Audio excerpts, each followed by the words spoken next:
I am somewhat nerding out over the potential that this RTS game could have. I'm no O2. I have my browser open. It's quite bright. This is not a paid ad. This is not a paid promotion. I have not been asked to do this for this game company. One of my streaming buddies, Devon, who is the community manager for the community tournaments for Iron Harvest, um, told me about this game. He said, "Hey, there's a new RTS game. It's in pre-alpha right now. They're doing some really interesting things, and you can get in for free. And I'm going to show you how you can do that as well if you're interested in the RTS genre. Even if you're not, this company's got some pretty interesting philosophy as far as how they're approaching the RTS genre in general. This video is not going to show any gameplay. This video is about me just expressing my passion for this game, telling you what it is, so that if you are interested in it as well, you have an opportunity right now to get in on this game for free and play it pre-alpha and be on the ground floor of an RTS game that I think can potentially change the scope of the RTS world. Big words, right? Big words. Where's my browser share button?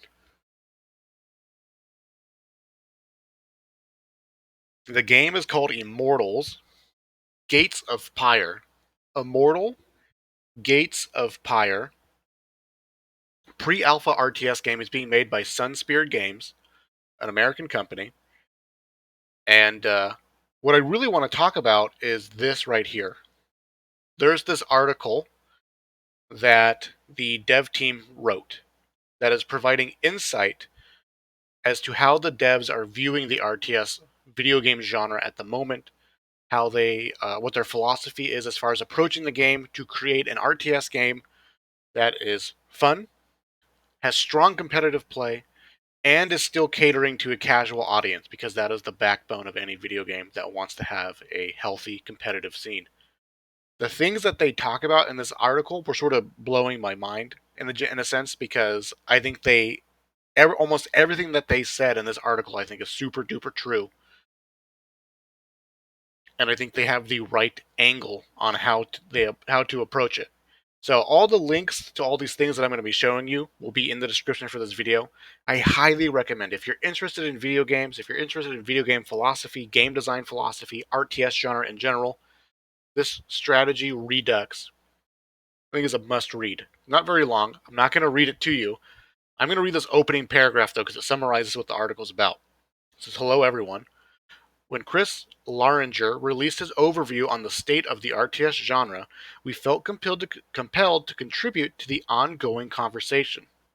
It's true that real-time strategy stands at a crossroads. Like all game genres, RTS is subject to evolution, rediscovery, and renewal. Few genres compare to real-time strategy in regard to iconic strengths, unique challenges, and vast potential. Our work in the StarCraft II mod community with The Core, One Goal, Vanguard, and Starbow has given us the opportunity to make a deep and prolonged study of the genre, and we have invested that knowledge into our own RTS title. We have had the good fortune to work with fellow modders, designers, influencers, and professional players. It excites us to no end that the RTS genre stands poised for a renaissance. It is our hope that our work on Immortal Gates of Pyre and its prototype mods can help further shed light on the challenges facing RTS and help drive the rebirth of the genre. It is our sincere belief that developers, community members, and equity partners can work together reforging strategy and bringing a new golden age to competitive and casual strategy games. Out of respect for everyone's time, we will keep this analysis to a relatively high level." And the article will go on to talk about the challenges of RTS, why RTS has been in decline, how it's a how people always perceived RTS to be a hardcore genre, and it never caters to the casual player. It's not fun unless you're willing to get sweaty and dedicate hours and hours and hours of it to it. And these game designers are just saying you can have the best of both worlds. And the things that they talk about, I think it's totally true, totally possible. So I am here talking to you about this RTS game because I genuinely believe that this team of devs, at least for the time being, at least from what I've seen at the moment, is doing something that is potentially groundbreaking for the RTS landscape. Very, very cool stuff. So please, if you're interested at all, read this article. Maybe it'll convince you as well. So that's one thing. Right, that's one thing. That the devs, I believe, are approaching RTS in a new way that can totally break new ground for the genre. Two, there's a crap ton of lore. I'm not going to go into the numbers of how many factions that this dev team wants to eventually have in their video game and things like that. But there's a crap ton of lore. They've been working on this game for a little bit, but they've been working on this lore for like a crap ton of time. There's pages and pages and pages. There's artwork already. There's all these different factions about the Aru and the Kalk and the Quath and whatever, etc. Alien races and tree witches and things like that. If you're into lore, if you're into like Warhammer-esque sort of things like that, this game is going to have it all. They have so much lore that at one point in time they were able to, I think some of them are tabletop gamers. They like have taken this world and they have adapted it to an RTS, to a tabletop RPG, and have role played in the lore that they've written for this game. Crap ton of lore, crap ton of lore. Again, I'm not going to show you to you. Again, link for this will be in the description of the video, where you can go to this page, download this free PDF, and you can read about the world that this RTS is going to be set in. The other thing here that I'm not going to show you, I will show you in future videos as I play this game, practice it, and start getting a little bit of authority on making content for it.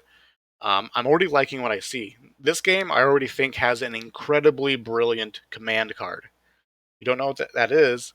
The command card for RTS is the hotkeys that you push, right?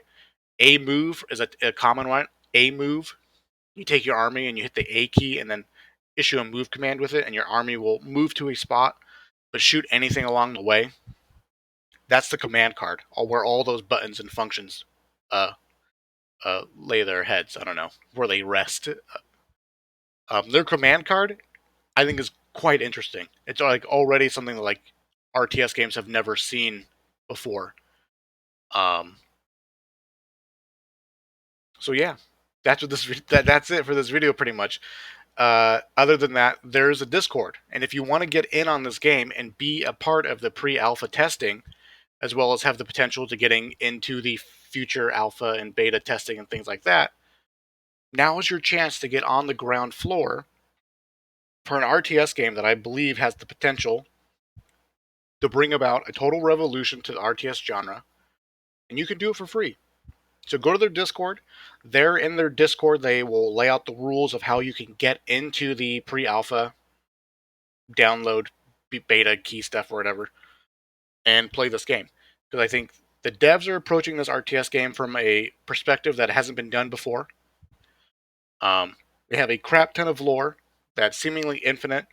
They already have crap ton of lore for the two factions in the game at the moment, but there's way more lore in the future for like Viking soul dragons, and right, it's like super heavy fantasy sci-fi Warhammer-esque sort of stuff. Very, very cool. And then three, they already have some rather interesting and potentially revolutionary command card mechanics in the game as well.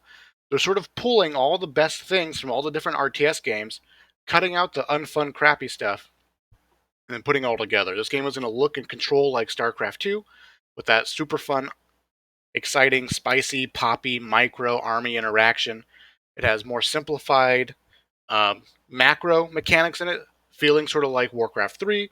It has on-map objectives to help guide players into fights together.